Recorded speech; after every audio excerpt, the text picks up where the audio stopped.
துலாம் ராசி அழகு, கலை, உணர்ச்சி போன்றவற்றுக்கு அதிபதியான சுக்கிரன் உங்களுடைய ராசிக்கு அதிபதியாக இருப்பதால் மற்றவர்களை விட அழகு, கலைக்கு அதிக முக்கியத்துவம் தருவீங்க. மற்றவர்களிடம் எந்த வேறுபாடும் பார்க்காமல் மனித நேயத்துடன் பழகக்கூடியவங்க தான் துலாம் ராசியில் பிறந்தவங்க. நீதி தேவன் என வர்ணிக்கப்படக்கூடிய சனி துலாம் ராசியில் உச்சமாவதால் நீதி நேர்மைக்கு கட்டுப்படக்கூடியவங்க.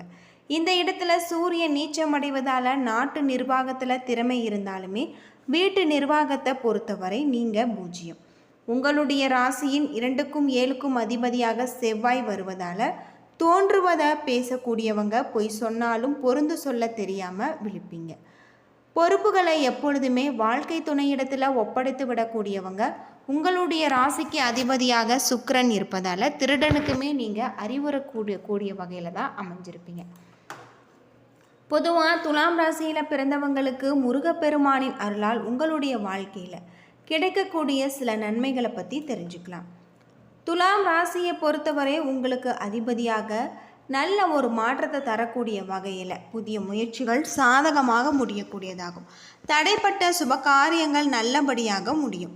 சிலருக்கு குலதெய்வ பிரார்த்தனைகள் நிறைவேறக்கூடிய வாய்ப்பு உண்டு. பெண் அல்லது பிள்ளை தொடர்பான முக்கியமான முடிவுகள் எடுக்கும் பொழுது வாழ்க்கை துணையின் ஆலோசனைகளை கேட்பது உங்களுக்கு அவசியம்.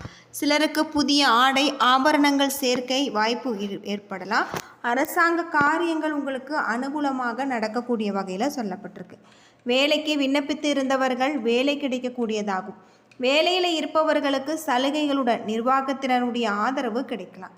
சக ஊழியர்கள் மதிப்பாங்க. புதிதாக வியாபாரம் தொடங்க விரும்புவங்க இந்த காலகட்டத்தில் தொடங்கலாம். வியாபாரத்தில் கூடுதல் லாபம் உங்களுக்கு கிடைச்சிருக்கு. பணியாளர்களுடைய ஒத்துழைப்பு உங்களுக்கு நன்றாக இருக்குது. குடும்பத்தின் நிர்வாகத்தை பெண்கள் நிம்மதியான ஒரு காரணமாக சொல்லப்பட்டிருக்கு. வேலைக்கு செல்லக்கூடிய பெண்கள் அலுவலகத்தில் பணிகளை பொறுப்பாக செய்வது நல்லது. சக ஊழியர்களுடைய விஷயங்களை நீங்கள் தலையிட வேண்டாம். பரிகாரமாக தினமும் வீட்டு பூஜை அறையில் தீபமேற்றி மகாவிஷ்ணுவை மனதார வழிபட்டு வாருங்க. உங்களுடைய வாழ்க்கையில் இருக்கக்கூடிய அனைத்து விதமான பிரச்சனைகளுக்குமே நல்ல ஒரு தீர்வு கிடைக்கலாம். அது மட்டும் இல்லாமல் துலாம் ராசியில் பிறந்தவங்க இந்த காலகட்டம் முழுவதுமே மகாவிஷ்ணுவை முழு மனதோடு வழிபட்டு வாருங்க. நீங்கள் எதிர்பார்க்க முடியாத பல நல்ல வாய்ப்புகள் ஏற்படலாம். சித்திரை 3-4 பாதங்கள், அது மட்டும் இல்லாமல் விசாகம், சுவாதி நட்சத்திரம் துலாம் ராசியில் பிறந்த நட்சத்திரங்கள். கிரகநிலை அப்படின்னு பார்த்தா பஞ்சமஸ்தானத்தில் ராகு, ரணருண ரேகஸ்தானத்தில் சனி, பாக்கியஸ்தானத்தில் செவ்வாய், தொழில் கர்ம ஜீவனஸ்தானத்தில் குரு, லாபஸ்தானத்தில் சூரியன் புதன் கேது, விரயஸ்தானத்தில் சுக்கிரன் என கிரகநிலைகள் இருப்பதால் இந்த காலகட்டம் உங்களுடைய விருப்பத்திற்கு மாறாக எதுவும் நடக்கும். ஆனால் பகைகளில் வெற்றி உண்டாகக்கூடியதாகவும் எதிர்ப்புகள் அகலக்கூடியதாகவும் பணவரத்து உங்களுக்கு திருப்திகரமாக இருக்குது. பயணங்களில் சாதகமான ஒரு பலன்கள் தரலாம். அடிக்கடி வெளியூர் பயணங்கள் ஏற்படலாம். தொழில் வியாபாரத்தில் ஈடுபட்டு இருப்பவர்கள் உங்களுக்கு வசூலாக வேண்டிய கடன் பாக்கிகள் வசூலாகும். வியாபாரத்தில் மன நிறைவு உங்களுக்கு காணக்கூடிய வகையில் தொழில் விரிவுபடுத்துவதற்கான முயற்சிகளில் நீங்கள் ஈடுபடுவீங்க. உத்தியோகத்தில் இருப்பவர்கள் அலைச்சலுக்கு பிறகு கடினமான காரியங்கள் உங்களுக்கு கூட கைகூடும். மரியாதை அந்தஸ்து அதிகரிக்கக்கூடிய வகையில் சொல்லப்பட்டிருக்கு. சக ஊழியர்கள் தொழில் கூட்டாளிகள் விஷயத்தில் கவனமாக செயல்படுத்துவது நல்லது. மேலதிகாரிகள் மூலமாக உங்களுக்கு இருந்து வந்த அழுத்தம் அகலலாம். குடும்பத்தில் வீண் பிரச்சனைகள் ஏற்பட்டு நீங்கும். வாழ்க்கை துணையின் செயல்கள் உங்களுக்கு அதிருப்தி தருவதாக இருக்குது. அது மட்டும் இல்லாமல் இந்த காலகட்டத்தில் அனுசரித்து செல்வது நல்லது. பிள்ளைகள் மூலம் சொல்வதை கேட்டு நடப்பது உங்களுக்கு ஆறுதல் தரும். குடும்பத்தில் சுப நிகழ்ச்சிகளுக்கான தடைகள் அகலக்கூடியதாகும். பெண்களுக்கு கோபத்தை குறைத்து கொள்வது நன்மை தரும். எதிர்ப்புகள் அகலக்கூடிய வகையில் இருக்குது. பயணங்கள் சாதகமான ஒரு பலன்கள். அரசியல்வாதிகளுடைய பதவிகள் நெருங்கிய நண்பர்கள் மூலமாக சிலருக்கு இடையூறுகள் ஏற்படலாம். இதனால் எவரிடமே மனம் திறந்து பேச வேண்டாம். இந்த காலகட்டத்தை பொறுத்தவரை உங்களுக்கு பேச்சை கேட்டு நடப்பதால் நல்ல ஒரு உற்சாகம் அடையக்கூடிய வகையில் உங்களுடைய செயல்களை நேர்த்தியாக நீங்கள் செய்வீங்க. கலைத்துறையில் சுமாரான வாய்ப்புகளை நீங்கள் பெறுவீங்க. ரசிகர்களுடைய ஆதரவு எதிர்பார்க்கும் அளவுக்கு இருக்காது. புகழை தக்க வைத்து கொள்ள சீரிய முயற்சிகளை நீங்கள் மேற்கொள்ள வேண்டி இருக்கும். மாணவர்களை பொறுத்தவரை சக மாணவர்களுடன் நண்பர்களுடன் கோபப்படாமல் சாதுரியமாக பேசுவது நன்மை தரும். கல்வியில் வெற்றி பெறவே கூடுதல் நேரம் ஒதுக்கி நீங்கள் படிப்பது நல்லது. சித்திரை 3-4 பாதத்தில் பிறந்தவங்களுக்கு இந்த காலகட்டத்தில் உங்களுக்கு நல்ல ஒரு மாற்றத்தை தரக்கூடிய வகையில் அமைஞ்சிருக்கு. வாழ்க்கையில் புதிய மாற்றங்கள் உங்களுக்கு கொண்டு வரக்கூடியதாகும். தேவையற்ற கவலைகள் உங்கள் மனதை விட்டு அகலும். உங்களுடைய அணுகுமுறையால் பகைவர்களை நண்பர்களாக்கி நீங்கள் கொள்வீங்க. சுவாதி நட்சத்திரத்தில் பிறந்தவங்களுக்கு இந்த காலகட்டம் வெளிநாட்டில் வசிக்கக்கூடிய உங்களுடைய நண்பர்களுடன் மகிழ்ச்சியாக நீங்கள் உரையாடுவீங்க. அதனால் சில ஆதாயங்கள் ஏற்படும். சிலருக்கு புதிய வீடு வாகனம் வாங்கக்கூடிய யோகம் உண்டாகலாம். சக ஊழியர்கள் உங்களுக்கு உதவிகரமாக இருப்பாங்க. விசாகம் 1, 2, 3 பாதத்தில் பிறந்தவங்களுக்கு இந்த காலகட்டத்தில் அலுவலக வேலைகள் தொடர்பாக உங்களுக்கு பயணங்களால் நன்மை ஏற்படக்கூடியதாகும். பணவரவு உங்களுக்கு குறைவு ஏற்படாது.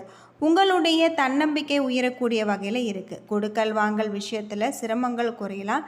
தடைகள் ஏற்பட்டுமே இறுதியாக அனைத்துமே நீங்கள் உங்களுடைய செயல்களில் வெற்றி அடைவீங்க. வெள்ளிக்கிழமைகளில் சுக்கிர பகவானை வழிபட்டு வருவது உங்களுடைய வாழ்க்கைக்கு ரொம்பவும் நல்லது. அது மட்டும் இல்லாமல் சுக்கிரனுடைய அருளால் உங்களுடைய வாழ்க்கையில் நீங்கள் எதிர்பார்க்க முடியாத அளவுக்கு பல அதிர்ஷ்டமான வாய்ப்புகள் உங்களுக்கு ஏற்படலாம். சந்திரனின் ராசிப்படி சனி 6ஆம் வீட்டில் இருப்பதால் இந்த காலகட்டம் உடல் ரீதியாகவும் மன ரீதியாகவும் நன்றாக நீங்கள் உணர்வீங்க. இருந்தபோதிலும் இருக்கக்கூடிய மன அழுத்தத்தை உங்கள் மீது ஆதிக்கம் செலுத்த அனுமதிக்காதீங்க. ஏனெனில் அவ்வாறு செய்வது ஏதேனும் உடல்நல பிரச்சனைகளை உருவாக்கலாம். ஒரு ஒழுக்கமான நபர் என்பதை நினைவில் வைத்து கொண்டு நீங்கள் செயல்படுத்த வேண்டும். ஆரோக்கிய விஷயத்தில் ஒழுக்கத்தை கடைபிடிப்பது உங்களுடைய ஆரோக்கியமாக இருக்கக்கூடிய வகையில் இந்த காலகட்டம் மோசமான நிதி நிலைமை காரணமாக உங்களின் சில முக்கியமான பணிகள் பாதியிலேயே நின்று போகலாம். இதன் காரணமாக உங்களுக்கு பெரிய இழப்புகள் ஏற்பட வாய்ப்பு இருக்குது. இத்தகைய சூழ்நிலைகளில் முடிந்தால் ஏதேனும் ஒரு வங்கி அல்லது நெருங்கிய நபர்களிடமிருந்து நிதி உதவிகளை பெற்று முழு பயனடையாத பணிகளை முடிக்க வேண்டும். உங்களுடைய புதிய திட்டங்களுக்கு உங்களுடைய பெற்றோரின் நம்பிக்கையை பெற இது சரியான ஒரு காலகட்டம் அப்படின்னே சொல்லலாம். அது மட்டும் இல்லாமல் நீங்கள் எந்த ஒரு விஷயத்திலுமே முழு கவனத்துடன் செயல்படுத்துவது நல்லது. வேறு யாருடைய மூலமும் நீங்கள் உங்களுக்கு நன்றாக புரிந்து கொண்டு செயல்படுத்த வேண்டும். இந்த காலகட்டத்தில் உங்களுக்கு அற்புதமான கிரக மாற்றங்கள் ஏற்படுவதால் தொழிலில் இருக்கக்கூடிய பிரச்சனைகள் அனைத்திற்குமே நல்ல ஒரு தீர்வு கிடைக்கக்கூடிய வகையில் தான் கிரக நிலைகள் உங்களுக்கு சொல்லப்பட்டிருக்கு. பொதுவாக துலாம் ராசியில் பிறந்தவங்களுக்கு யோகமான நன்மைகள் ஏற்படக்கூடிய வகையில் தான் கிரக நிலைகள் உங்களுக்கு இருக்குது.